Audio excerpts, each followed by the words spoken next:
edition of Skull Sessions with Dan Henk. Today my guest is PL Hamilton. Is that right? Hampton, PL Hampton. Yeah. I was afraid I fucked something up. So, all right, man. So let's talk about you. What have you got going on? I got a new book coming out, or well, the book is out. It's called Shadowland. It was released in the beginning of September. It's a horror book, really paranormal, dealing with spirits and family, and sort of the evolution of human beings, of a person growing as a person from one level to the next. Okay. And what's the vibe you take? So is it more like somebody that has a supernatural encounter, or is it somebody that's like going through a life transformation? What's your approach? Well, my approach is it is supernatural and it's transformational. Transformational is going to what I was speaking to in regards to the main character, Aaron Langford, and how he grows as a human being and he transforms right before your eyes as you're reading there. And it's supernatural because of the spirits that are pulled forth from the world of the spirits. Let's call it Land of the Invisibles in voodoo, and it comes into reality. And it's supernatural and all these spirits, and has a lot to do with his transformational as a person. Do you have some voodoo aspects in it? Like you mentioned voodoo. I did a lot of research on this. This awesome. I love to hear that. I love when people do research, because too many people, I feel like they just wing it.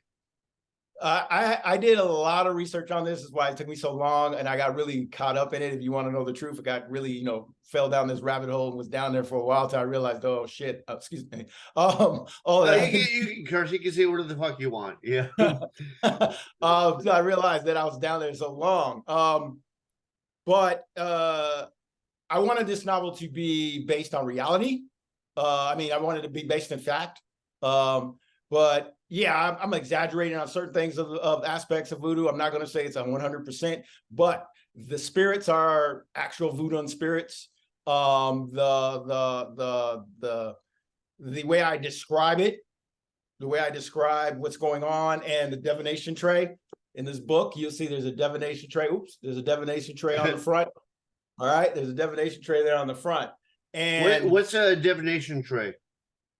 In West African culture, a divination tray is a means by which, say you and I, we wanted to talk to our ancestors who have passed away, and we want some knowledge, we want some advice. And so a person can go to what they call oracle or a diviner, and this person would basically throw cowrie shells on this divination tray here. And see, there's cowrie shells on it up here. They'll throw about 18, it's exact number, 18 cowrie shells, and how those cowrie shells fall will determine how or what the answer to your question is. So I'm simplifying it. There's some other intricate parts to it, but I'm simplifying. No, that's great. Yeah, it's great that you bring some kind of like realistic aspects into it. Have you seen Carnival Row, the show Carnival Row? No, I haven't. It's really good, especially the first season. It's 2 seasons. It's on Netflix. The first season was amazing. Then they had lockdowns, and then it cost so much money they could only do 1 more season. But they have aspects in it where I think that's what they had. Like, I don't know the voodoo culture that well, but like there are people that seem like voodoo priestesses, and I think that's what they had. I'm not sure, but you'd have to tell me. Well, first of all, it's not referred to voodoo. Voodoo is called voodoo. That's the that's the fungi language of it from the Dahomey culture, and it means spirits. And voodoo is everything. Voodoo is everything. It's a part of everything. It's very similar to indigenous religions like we have here of our Native Americans, indigenous folks in America, the indigenous people of America. So it's very similar how we're all a part of this big ecosystem, and everything, even a rock, it has a purpose. Everything has a purpose. You understand what I'm saying about that? Yeah, no, definitely. And is it tied into a little bit like the Louisiana Cajun, kind of like, I know they have a very strong voodoo culture, and I know a lot of people, like especially horror writers, like accentuate that. Yeah. Well, actually, what my mother is from Louisiana. She's from New Orleans. She was born in New Orleans and was raised there until about 9. So I do have some connection to hoodoo, is what they call that there, which is basically, like you have a different offshoot of voodoo, Okay. like you'll have Santeria, hoodoo, all these different Oh, so offshoots. it's kind of a different division of like the voodoo concept. Yes, but in this one, I'm going more to the organic, indigenous, religious form, spiritual form of voodoo that's from West Africa. But I do have weaved in some of the Santeria, the hoodoo that you might experience. Like, say, if you gone to New Orleans, you brought it up. If you've gone to New Orleans, you might have gone down to the French Quarters, and you can go in these little shops, and sometimes you might find the Geechee fortune teller who will like throw chicken bones on a table, and then they'll tell you what your fortune is or what's going to happen based on how the chicken bones land. I don't know if you've ever seen that, but that's down in New Orleans. I've seen it, but I've only seen it like I saw it in like Angel Heart. I don't know if you saw the movie Angel Heart. Yep. You know, Lisa Bonet is a huge crush of mine. I mean, sure, but it's actually a really good movie. Yeah. Has there been a cinematic portrayal where you think it really captures the essence of that, like a kind of like a voodoo culture, voodoo religion, voodoo, mystique? There's been attempts, but I don't think there's been an actual instance that I have seen any movie where I think it's actually captured it in its true form. Okay. It's more of, if Hollywood kind of makes voodoo, since it's not Christianity, they kind of make anything that's not judo Christian based, somewhat evil. Yeah. Evil. They kind of make it, if I know you brought up Angel Heart, and if you remember Angel Heart and movies back then, kind of anything dealing with voodoo, everybody was kind of zombie-ish too, Well, I remember that that movie was very controversial. It got Lisa Bonet kicked off the Cosby Show, but I thought it was a great movie. I really enjoyed it. But and there was one by I think it was Wes Craven. That was like it felt like it was a much lesser, much lower budget, not as well done. But there were a few. But do you think that was the best portrayal, or do you think that there was a better portrayal, or do you think that totally missed the mark? To be honest with you, I'm not gonna say either or, because those two movies were so freaking long ago. Right. That was in a different century. But I remember it, but I don't remember them that well to say how true to form they were. But like I said, that was so long ago. And I weaved in those aspects of growing up, or my mother growing up and being from Louisiana, New Orleans, into this book, because my mother very much is, she says, she sees spirits. There's this shadowy figure that she always brings up, that seems to come in different periods of her life. So I'm a firm believer that there is spirits. And I'm a firm believer that, we really shouldn't be playing with certain things like this divination tray on the cover of my book, unless we have a full understanding of it. And that's kind of what unlocks this whole transformation of the character. It seems like that's kind of the premise of a lot of horror stuff. It's like, don't fuck with that. The people fuck with it, and then like all of a sudden the demons come, or they're resurrected, like they're reading Necronomicon, and all of a sudden, like, interdimensional demons are coming, and deadites, and yeah. So that's exactly what it is. So they play with this divination tray. They don't know how to play with it correctly, and they unlock this door that just brings forth a lot of problems for the main character. Okay, no, I like that. That's a unique angle. It seems like a lot of people go all over the place, but it seems like, especially like Hollywood and big publishers, they love to stick with what they think sells. So like if it's Jason Voorhees, or if it's like Leatherface or something, like we'll just beat that to death. And if you have like an interesting idea, we don't know if it sells. But I love that. That sounds great. That sounds interesting. Have you seen any of the like the Alan Moore Swamp Things, where like it all takes place in Louisiana, and the his art team was a huge inspiration. I originally wanted to be a comic artist, and they were a huge inspiration on my career. Wow, wow. No, I haven't really seen that work. I need to take a look at it.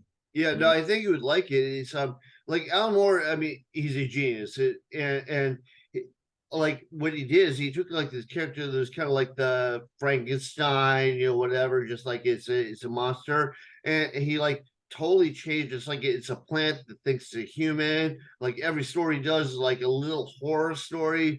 He has a great art team, but I know he had like some that like the issue will delve heavily into like voodoo psychology or what's going on or people destroying the land and like what you shouldn't mess with and like people coming back as like zombies and whatever. So I think you'd enjoy it. I enjoyed it.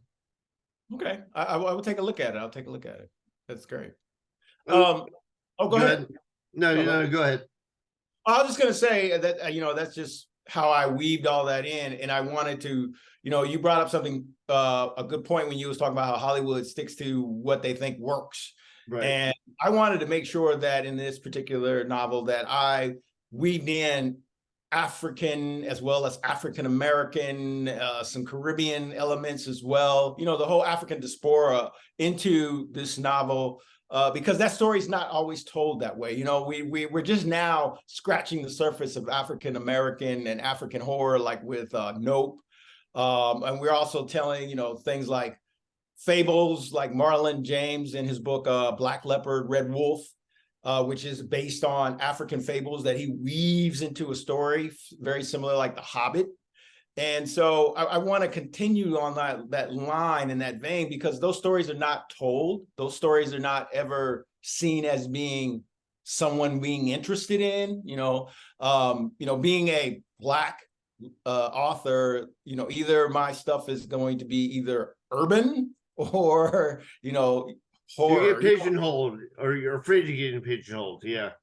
Well, I'm not afraid of being pigeonholed. It's just that everybody, as you know, I'm quite sure everybody wants to fit someone in a specific box, right, rather than understanding that maybe your work that you do expands over so many different layers, so many different genres. Yeah, I know it. Like I remember when I like released my first album, they want to like put it in a category. And like I was told, it's kind of like speculative fiction. Like, okay, well, how about sci-fi? I'm like, but it has some horror elements. They're like, no, sci-fi. So like, yeah, people love to put it in a box. Like if it's easily described, they figure that the consumer. I don't think the consumer is as stupid as like these marketers think they are.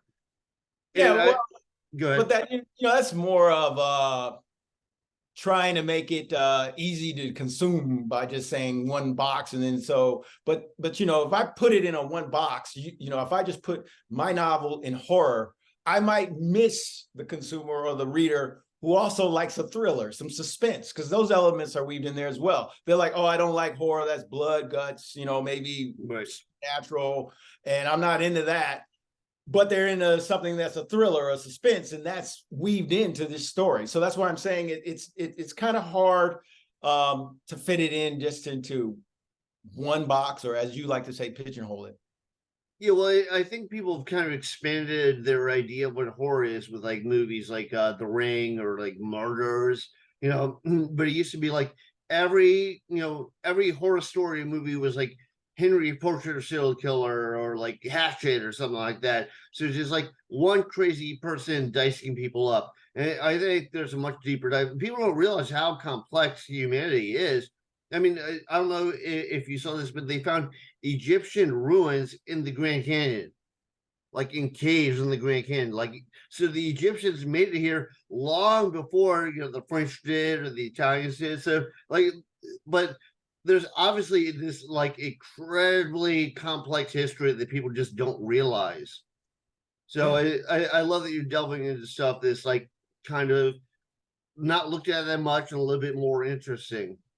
Yeah, no, you're totally correct. Africans, they there's a book out there called They Were Here Before Columbus, and it's about how there in certain parts of Central Latin America you see statues that resemble the features of Africans from Africans. Well, if you like, I've been in Peru, and if you go to Peru, like there are statues there with very Asian faces on them. So obviously people made it there you know, like long before, you know, any of the Europeans did, you know, but like like historians love to write it off unless they have definite proof of anything. And people are proving them wrong all the time. It takes a long time, especially like if you invested your whole life in being the expert on something and then you're wrong. Yeah, for sure. I agree. All right, man. So what else do you have out? Is this your first work? This is my second novel. My first novel was self-published. It was called Picking Chrysanthemum. I am at this moment right now attempting to start, well, not attempting, I'm right now working on my second, the sequel to this. Okay.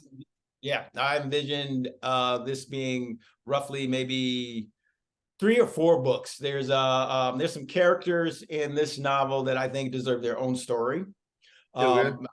So I'm really trying to flesh them out, give them some more depth. And I think that their backstory and how they came to this particular instance in this novel that's out should be told. But yeah, I got that going on. And I will be attending the Twin Cities Book Fest on October 14th around 2 o'clock. I will be doing a book reading there as well as a book signing. And you can find the book. I also have an Instagram account at p.l.hampton_author. So if people wish to follow me there, and you can find the novel anywhere online, Amazon.com, BarnesandNoble.com, Goodread.com. You can find it out there. Where's the Twin Cities Fest? Like, what state is it in? Oh, the Twin Cities. Sorry, thank you. The Twin Cities Book Fest. That's in Minnesota. So if anybody is in Minneapolis, St. Paul, which they call the Twin Cities, Okay.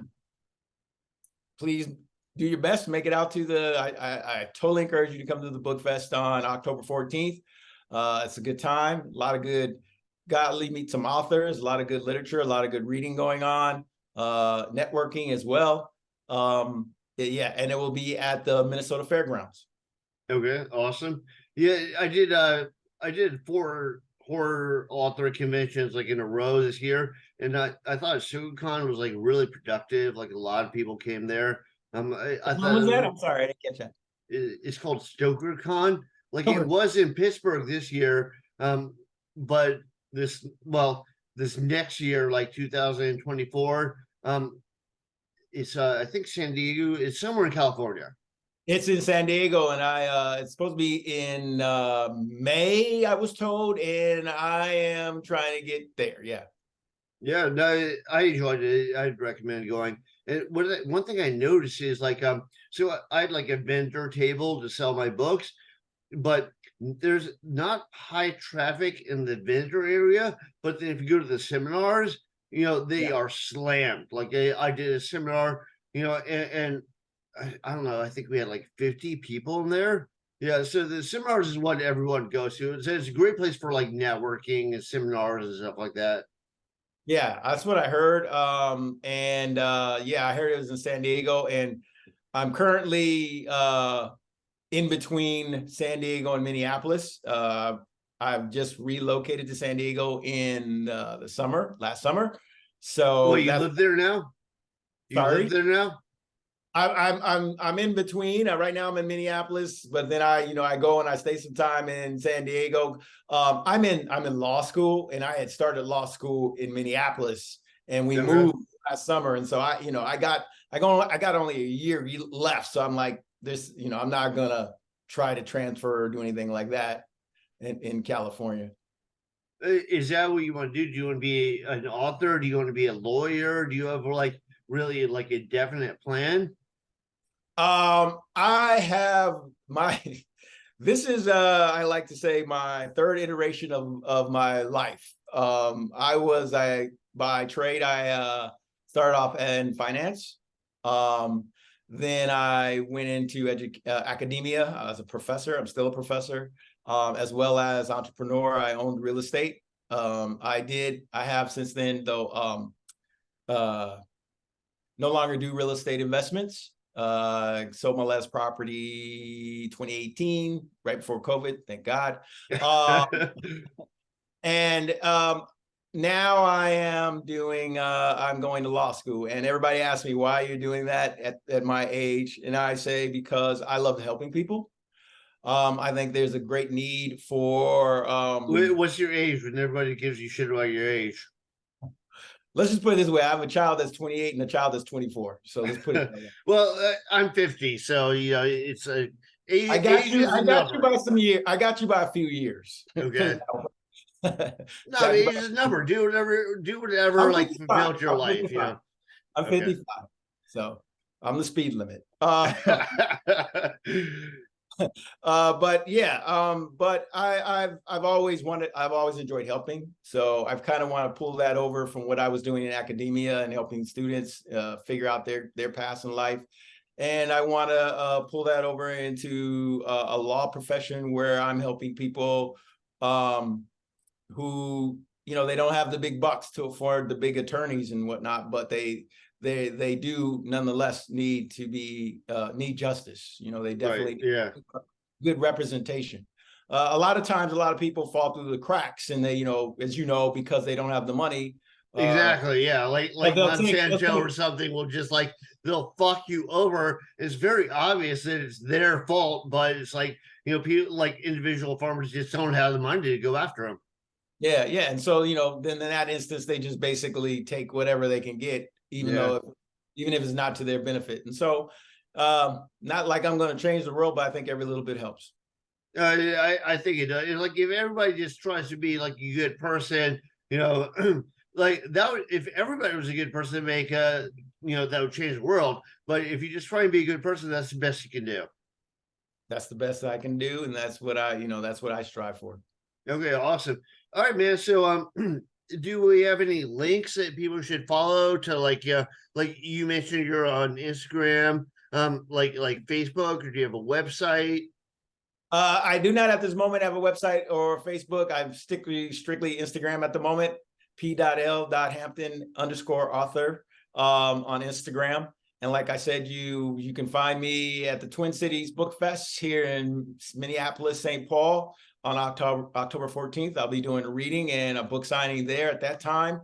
Hey, and sometimes I'm in San Diego. I love to bump into people there as well. And like I said, you can find the book. It is Shadowland, and you can find it on Amazon.com, Barnes & Noble, as well as Goodread.com. I look for everybody to give it a good read and tell me your honest opinion. I got thick skin. Is it well, you got to, as an author, you should. Yeah, is it available on like paperback, Kindle, audio, hardcover? It's available on Kindle, and the Audible or audio should be coming out real soon here. We're finalizing that. I mean, it's already done, but we're doing our editing. Okay, awesome. Yeah, there's a lot of people like, I'll put out a book. I'm like, hey man, you should check out my book. They're like, I don't read. Right, yeah, but they listen. Yeah, exactly. Listen. Yeah, they'll listen. Yeah, I know that's where everybody's kind of going right now, is sitting in their car, like if they got a long drive or if they're jogging, and they listen to a book. Yeah, well, exactly. And everybody should review books. Like, don't just read to go, oh yeah, man, that was cool. Give it a review. The reviews really help, especially for like people that aren't like Stephen King, Yeah, yeah. All right, do you have an Amazon authors page? Yes, I do. I have an Amazon author page. Yes, I do. Thank you. Okay, so everyone should check that out. And do you have anything else you want to mention? No, thank you very much for having me on. I truly appreciate it. Great conversation, man. Yeah, thanks for being on this. And everyone should check out his book. It definitely sounds interesting. I try and talk to people that I try to talk to people that like bring a new thing to the forefront, and especially when people have like a great idea that's not really explored, people should really delve into it. Like that's what changes the culture. Yes. But thanks, man. Thanks for being on this. Thank you.